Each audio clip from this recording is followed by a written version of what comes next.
नमस्कार, आप देख रहे हैं द बिहार 24 न्यूज और आपके साथ मैं हूं अंकित कुमार मिश्रा। राजधानी पटना से एक सनसनीखेज हत्याकांड का खुलासा हुआ है। परसा बाजार थाना पुलिस ने अज्ञात शव मामले में 3 आरोपियों को गिरफ्तार किया है। हत्या अवैध संबंध और साजिश के कारण की गई थी। हत्या में इस्तेमाल किए गए सीएनजी टेम्पो को भी बरामद किया गया है। दरअसल 18 मार्च 2025 को परसा बाजार थाना क्षेत्र में एक युवक की गला रेतकर हत्या कर दी गई थी। जांच के दौरान पता चलता है कि वो युवक जहानाबाद का रहने वाला महादेव शाह था और मामले की छानबीन करते हुए 1 साल के बाद आज 3 आरोपियों को गिरफ्तार किया गया है। बताया जा रहा है कि अवैध संबंध और साजिश के कारण हत्या की गई थी। इस पूरे मामले को लेकर पटना के सिटी एसपी पूर्वी परिचय कुमार का क्या कुछ कहना है, आइए जरा सुनते हैं। आज के प्रेस कॉन्फ्रेंस में आप सभी का स्वागत है। पटना पुलिस की कुछ महत्वपूर्ण उपलब्धि है जिसके बारे में आपको सूचना देना। पहला मामला परसा बाजार से है। परसा बाजार में विगत वर्ष 18 मार्च को मतलब 18 मार्च 2025 को एक अज्ञात डेड बॉडी बरामद हुआ था, जिसको देखने से स्पष्ट था कि गला रेत की उसकी हत्या हुई थी। इस संदर्भ में परसा बाजार थाना कांड संख्या 118-25 दर्ज किया गया। उस अज्ञात बॉडी की पहचान करने की कोशिश की गई। काफ़ी महीनों के बाद दिसंबर 25 में जाके उसकी पहचान हुई जहानाबाद के एक व्यक्ति महादेव शाह के रूप में, जिसके गुमशुदगी के संदर्भ में जहानाबाद नगर थाना कांड संख्या 239-25 पहले से दर्ज किया हुआ था। उसके बाद इस मामले में अनुसंधान किया गया, तकनीकी अनुसंधान भी किया गया और उसके बाद इस पूरे मामले का उद्भेदन करके 4 अभियुक्तों की पहचान कर ली गई। उस 4 में से 3 अभियुक्तों की गिरफ्तारी कर ली गई है। जो 3 अभियुक्त गिरफ्तार हुए उनका नाम इस प्रकार है। पहला पुष्पा देवी, पति अभिमन्यु पासवान, दूसरा आलोक कुमार, पिता विजय पासवान और तीसरा सन्नी कुमार, पिता स्वर्गीय अखिलेश ठाकुर। तो मामला इस प्रकार है कि ये जो मृतक है महादेव शाह, इनका अवैध संबंध ये जो महिला गिरफ्तार हुई पुष्पा देवी, इनके साथ विगत 4 वर्षों से था।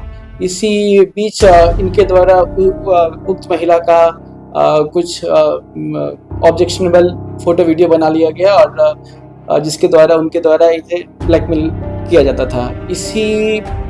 इसी क्रम में इसी मामले में उक्त महिला के द्वारा अपने देवर आलोक कुमार, एक अन्य व्यक्ति जिसकी अभी गिरफ्तारी नहीं हुई है और एक सनी कुमार जो ऑटो चालक है, इन चारों के द्वारा उक्त जो विक्टिम है उसकी हत्या की प्लानिंग की गई।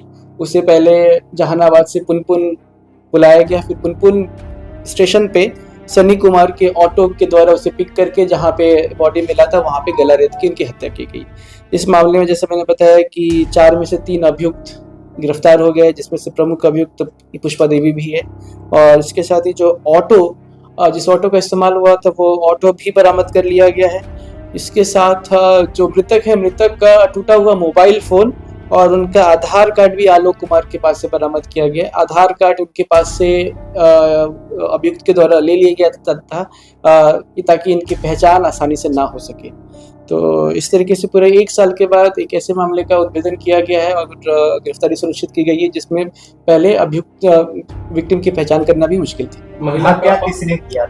गला किसने रेता? जी, गला इन सभी ने जो आलोक कुमार है, जो उनके देवर है प्रमुखता, उनके द्वारा ही किया गया।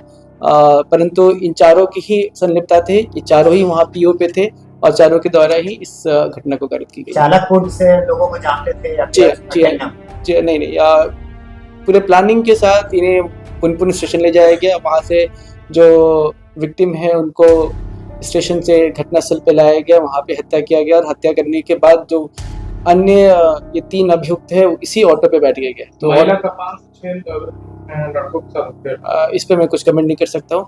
इस व्यक्ति के साथ अफेयर था और इसके पास उसकी फोटो वीडियो थी। इस संदर्भ में जो अभियुक्त गिरफ्तार हुए हैं इन लोगों ने अपने स्टेटमेंट में बताया। महिला का हस्बैंड, इस बारे में अभी अनुसंधान चल रहा है। उसकी संलिप्तता अभी तक तो निकल कर नहीं आई है, अगर निकल कर आती है तो उस पर भी कर। सर देवर लेन देन के बारे में अभी हम ये इन्वेस्टिगेशन हम कर रहे हैं और एक अभियुक्त है उसकी गिरफ्तारी पेंडिंग है, उसकी गिरफ्तारी के बाद और क्लियर होगा।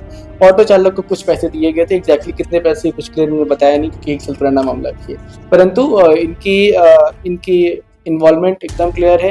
ये उनके बयान के आधार पे जो मृतक का टूटा हुआ मोबाइल बरामद हुआ है, जो आधार कार्ड बरामद हुआ है, घटनास्थल पे उनके उपस्थिति और उनके अपने बयान से ये सबसे एकदम स्पष्ट होता है कि, और जो मोटिव भी है ये सबसे एकदम क्लियर है कि इन चारों ने ही मिलकर इसकी हत्या करी थी। सवाल बताया कि जो अभियुक्त हैं इनके द्वारा ही अपने कन्फेशन में बताया गया है कि मृतक के द्वारा उक्त महिला का ऑब्जेक्शनेबल फोटो वीडियो बना लिया गया था, जिसके द्वारा उन्हें ब्लैकमेल किया जाता था। इसी ब्लैकमेलिंग से छुटकारा पाने के लिए इन्होंने प्लान बनाकर इसकी हत्या करी।